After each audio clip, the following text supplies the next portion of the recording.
Quand on parle de Congo, on voit directement Congo ya singwe bonge faisons ngalano ya sika. Avant que bandele tonga mevongo ya sika. Ya ngomoni ke Congo ya sika yeko s'imposer na kata mikili.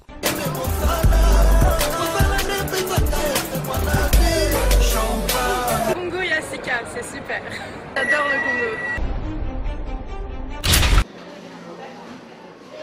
Bienvenue, chers internautes de 3xW congoyasika.com. Moi, Liliane Mundeka, votre humble servitrice, toujours comme je vous les avais promis, dans mon émission Vibration Totale.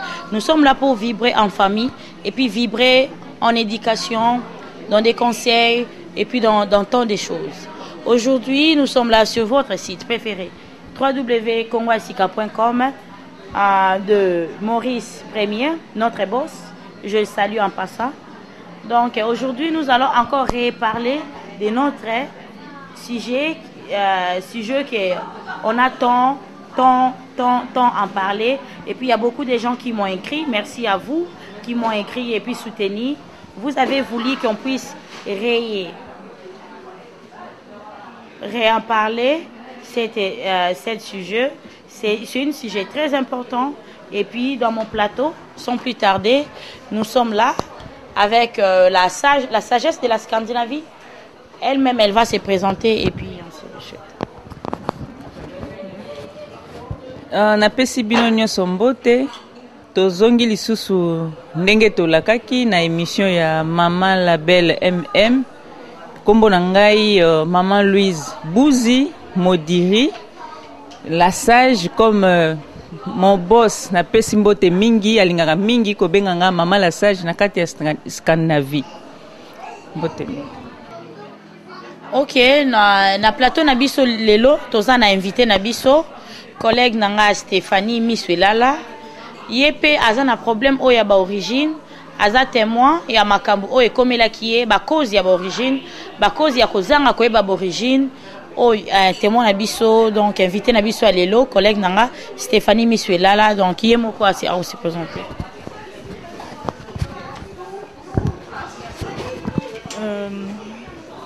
Bonjour, bonsoir, chers téléspectateurs. Moi, je me nomme Stéphanie la capricieuse. Miswelala, donc Stéphanie la capricieuse, Miswelala. Merci. Ok, la fois passée, tolobela ki likambu yaba origine na biso et que biso ba parents to la ki sabana na biso ba origine na biso ba yeba ba origine o ya biso to beta ki lisolo ende ko mwasi o ya va na Danemark et qui a boya qui ko pesa identité na ye ba problème oyo ba origine comme la qui est na émission na biso ya liboso et puis bande ko basengi biso lelo to bandela yango to conclure yango to fungola yango lisusu malamu po bande ko basila ko comprendre conséquence nini et ko yela motu oyo ayebi ba origine na été et puis avantage nini eza na motu oyo ayebi origine na ye. La fois passée, tu le bel likambo d'origine wana et que ngai lelo naza parent ndenge naza na bana nanga quand bien même toza na poto précisément na Scandinavie na Stockholm et que na boti awa nazobota awa bana nanga bazokola awa et que un jour bana tango bazokola il faut toujours ko laksaka bango esika na uta mboka nanga eza nini village nanga eza nini territoire nini naza nango secteur ni nazanango pour être un jour nazala to nazala te ba nanga bazwa su kwa sauter na vie ba ba ko se retrouver na futur. Donc ba avantage ya mutu oyo ayebi ba origine na yezali toza ba congolais quand même toza na poto mutu nyo surtout ayebi ezate ke mutu nyo soza na poto awaza na nationalité ezana ba baza na nationalité ezana ba baza na nationalité te. Tout comme ceux qui écoutent aux nationalité, merci, gloire à Dieu. Wana awa vraiment pour na passeport ba mikanda na pot niveau à poto awa et ko causer au problème te. Mais na mboka ceux qui ozongi okoki kozwa poko so ya makambo ebele et que na mboka na biso to yebi eloko nyonso basenga pesa mkanda tel na mkanda tamba osenga yo ba osenga yo opesa kombo ya mboka na yo, kombo ya papa na yo, kombo ya mama na yo, kombo ya mboka na yo nyonso tu na kati. Donc et ozala malamu soki mutu ayebi eza malamu mingi akosi retrouver et puis eza bien pe pona koyeba pona framtide ya bana oyo balobi na Suédois, donc pona futur ya bana koyeba yango nakopesa micro na nga na mama Louise aloba soki ye alobi nini pona problème oyo ya ba origine na biso.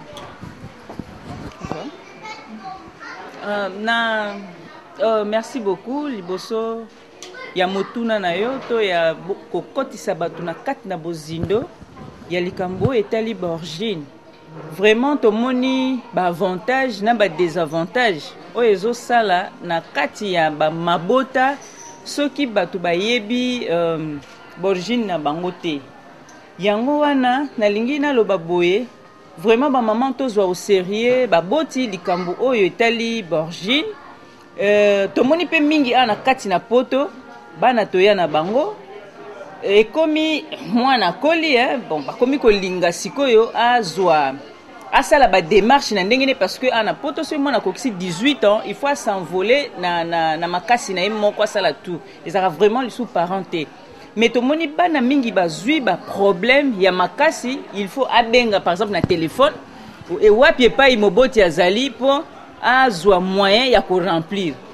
Alors soki pe okokite bon awa eza mboka moko eza mboka ya loi batalaka bien mais soko zokokate bakoki ko pekisa yo pe osala eloko wana yango wana tomonaki wana eza des avantages ba avantage ezali soki olakisi mwana na yo akokoma liboso ya mbeba liboso ya mboka mususu pe akoki ko se défendre aza nani awuti wapi ata yo pe moboti okoki ke otiki biso okufi to ndenge kaka tozokola boye okiozwa likama otiki bana no bakoki bakomona pasi te ata bazonga na mboka te po ayebi déjà mama na nga azali muto ya région boye awuti boye ezali akosexprimer bien ata kiti ye moko na mboka isifi kaka tuna akozwa vraiment nzela ya ko rencontrer famille oyo etikalaki na Afrique kowumela ya wumelaki awa yango wana tobeti mpenza sete bandeko mingi bakomelaki biso mingi babengaki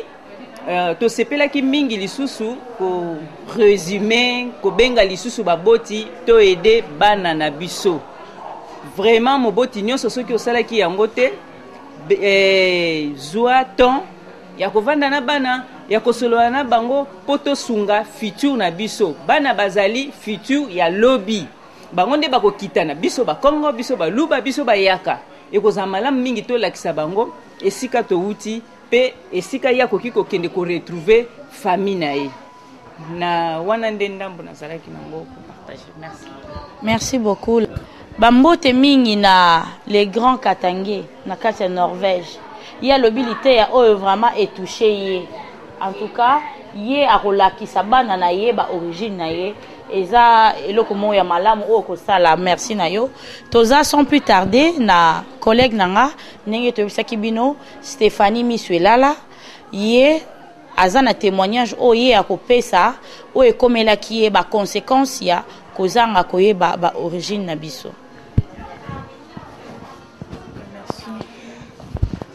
Merci d'abord pour la parole. Bon, nakobeta pe moi c'était pour un likabango toujours parce que nga pe komelenga une fois j'avais un rendez-vous à l'ambassade pour faire un nouveau passeport parce que nazaki na problème voilà donc passeport nanga et silaki donc je devais faire un autre. Bon, tant on a commencé na ambassade ba pesa nga papier moko que je devais remplir. Mais na papier wana il y avait assez de questions. Donc ba question mususu esengaki que non na tout na ba parents quoi parce que ba expliquer nga yango en fait ba expliquer nga yango bien te bon nazali koyoka tant ki bana ne bana ko loba ba beta masolo ke mboka na biso eza boye comme nango boye mais tant pena que ko ezala ite ya kofandi sa penza biso que non pour loba ke village na yo eza oyo secteur na yo eza oyo et puis province na yo eza oyo donc basala ki yango vraiment te ezalaki kaka parfois ke non nde basola a village na biso boye ka mwa mokende nazalaki kokanga. Bon, yango ekomela nga na ambassade, donc bapesa nga papier wana, j'ai commencé à remplir. J'ai rempli tout ce que je pouvais, mais tant que commis que non, on a rempli côté secteur, donc n'avait pas été quoi. De tu province n'avait pas qui, mais secteur en tout cas, je savais pas. J'étais obligé d'appeler au Congo pour demander à mes parents. Et ça là que non, n'a benga qui, mais et ça là il y a un problème à Kassi parce que à l'ambassade ils n'ont pas cru que j'étais une Congolaise, donc ils ont cru que j'étais une étrangère. Ça m'a trop dérangé. Malgré tout, ils ont vu que je parlais bien lingala et même français, donc mais ils m'ont pas cru. Donc ça a voulu me créer des problèmes en même temps, mais je me suis débrouillée comme je pouvais. J'ai appelé à mes parents, ils m'ont aidé. J'ai demandé tout ce que je pouvais demander. J'ai rempli les papiers calmement et après, voilà quoi. Après, c'est arrivé que le passeport est sorti, disons après 3 mois. Donc ça avait mis un peu long. Bon, je ne savais pas pourquoi. D'abord, je commençais à avoir peur déjà parce que les gens m'ont toujours dit que quand tu fais un passeport ici, ça fait souvent 1 mois. Mais pour moi, ça a fait 3 mois. Bon, je me suis dit que c'était peut-être dit parce que je n'arrivais pas à faire mes choses, quoi, à remplir toutes les coordonnées qui m'avait donné. Donc c'était un peu vraiment difficile pour moi, quoi. Donc on a conseillé les parents il faut toujours couper sa bana bino conseil d'où ils viennent, esika nini province nini outil secteur nini outil, donc pour relaxer bango quoi, pour bailler on ne sait jamais, donc c'est très important la vie na biso bana. Donc ngalelo na zui leçon. Tant on a robot tabana ngai, donc on a obligé faut na tank sabango na lakisa bango parce que na linga jamais comme la bango ndenge comme la kinga. Donc wana ezali toli oyo, j'espère que mingi ba bien honte parce que nazana ba camarades belé ba te belé ba jeunes belé comme moi au ba bien honte ba proche na, en tout cas ils sont là, ils sont nombreux au ba habité parce que na kena tout na bango le même question et comme lenga le même jour après avoir fini avec mes choses, quoi. Quand je suis rentré à la maison, j'ai posé la question à mes amis, ceux qui baki makamba secteur ba province na bango nyonso quoi. Donc c'est la même chose que non habiter, en tout cas que non, c'est très important. À partir d'aujourd'hui, il faut chercher à demander à tes parents d'où tu viens, tu es de quelle province, de quel secteur, de quel village, quoi. C'est très très très important. En tout cas, si vous me voyez soulever ce point aujourd'hui, c'est parce que cela m'est arrivé et yango ne lenga na beta c'était surtout. Donc bobo sanate ba parents bopé saban la bino conseil bo la saban ba village na bango. Merci Stéphanie pour na témoignage na yo. J'espère que bandeko o bozo landa biso vraiment bozo likambo o ya origine na biso mikolo pe bana pe baleki tozalaka vraiment na bokoso oyo mingi ya likambo oyo ya origine na biso. Et puis lelo toko souligner un peu likambo oyo pe ya origine du genre tant tozolobela pe origine ezakaka mboka te, secteur te, village te. Tozolobela pe lisusu bato oyo bazalaka par exemple nazalaki kovanda na province moko boye na Congo, na botama kuna na koli kuna, tant on a déménagé peut-être na ye ou na capitale ou na province mosusu na comme kolobake bana un jour na s'installer wana 5, 10 ans, 15 ans, 20 ans, mais il faut toujours koyebisa bana na yo ba origine yango pesa ba origine là où tu es né. Il faut donc toza na différence ya esika oyo na botama na esika oyo na kola.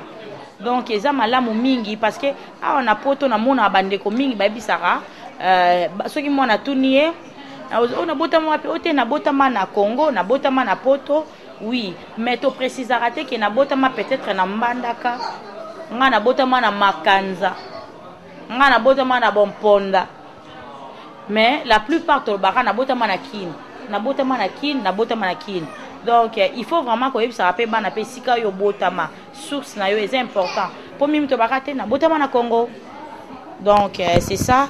Yango maman na ebité soko baksa pe na sijo wana likambo eza to reconnaîtra jamais sika oyo to botama.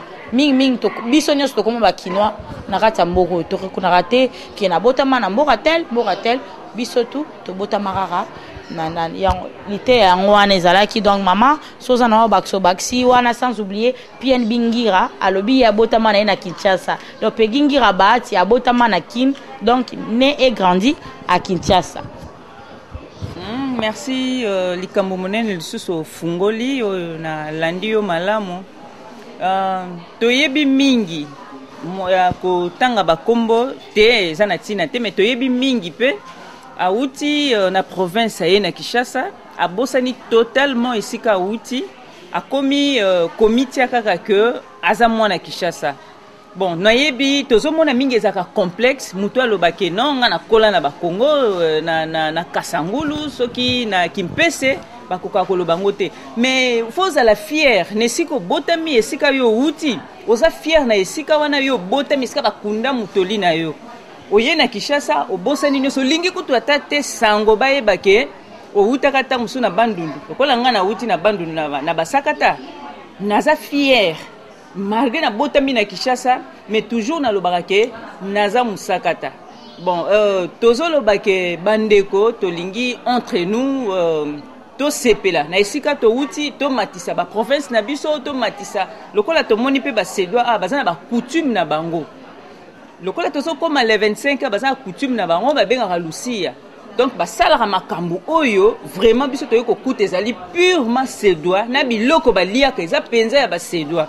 Donc bazana sonité lokola biso toza na Suède yango wana biso nyoso pe toza interpellé en tout cas mingi bayaka awuti province aye yebi mwa lingala muke c'est fini akomi kaka kinois alingi lisusu te ayeba esika awuti ngana moni yango ezali lokola complexe to longola eloko wana to sepela bisika to wuti po ezali mboka na biso to kolongwaka jamais ba congolais to tikalaka ba congolais, mais être kinois au monde yango eleki likolo na par rapport à mutu awuti na province. Mais loko tozo senga mingi na bandeko ezalo wuti na province komi na Kinshasa zala fier ya province oyo wuti ya koloba yango ya kolakisa pe bana Kinshasa ndenge nini province ezalaka. Nakanisi mbala sima na ba telefone toko sepela mingi toyoka pe ba oyo ba utaki province ba ye na Kinshasa ba yebisi biso elekaka ndenge nini. Yango na pesi merci mingi na mama Liliane na émission à lelo ndenge tolekisia. Merci. Merci beaucoup. Na ba union so o bazita na bango ya kolanda émission na bino vibration totale. Merci beaucoup. To komi na suka ya émission na biso, j'espère qu'elle était à boyoki. Na pesi ba union so o balanda émission na biso Bambo Théâtre, na pesi Olga Bosemi Inkacha. Bambo Théâtre, na pesi Israël Makila, bien aimé Makila et puis na pesi Anderson Faye Bambote, na pesi Binonio so Bambote, na pesi sans oublier Trésor Bahati. Donc na katia Paris, na pesi Bambote, Pegingira na katia Paris na Olne Soubois. Ma grande sœur à moi Kabibingira. Donc Bambo Théâtre Binotou ba bisous. To comme na suka émission na biso et qui est to clôturer Binonio so bolandra biso botikala malamu. Merci.